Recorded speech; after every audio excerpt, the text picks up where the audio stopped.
Hey friends, in this video I'm going to show you about audit logs. What are audit logs and how do you manage them? So let's first understand what are audit logs.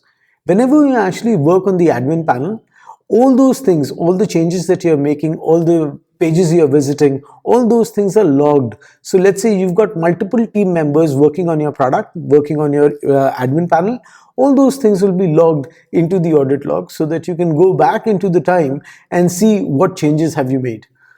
So basically, in order to actually see the audit logs, you need to go down, and these are the audit logs right here. And all the changes that I've been making will start appearing here. So as you can see, the last thing I did was changing my mobile number. It'll show me that the mobile number was changed here.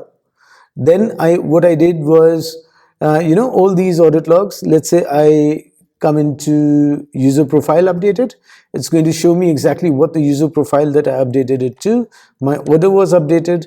All these things are going to show up right here in the audit log. What you can also do is filter on your audit logs based on date range, based on the action. Let's say I want to see all the updated action in all the modules within the entire date range. You'll be able to see it here. And let's say if I go back, I'll be able to see all those things. If I want to actually see a particular module in the update, I can go into my module. Let's say I want to see what changes have I made using products. All my product changes will start appearing here. And as you can see that my audit log maintains each and every edit or each and every create, edit or delete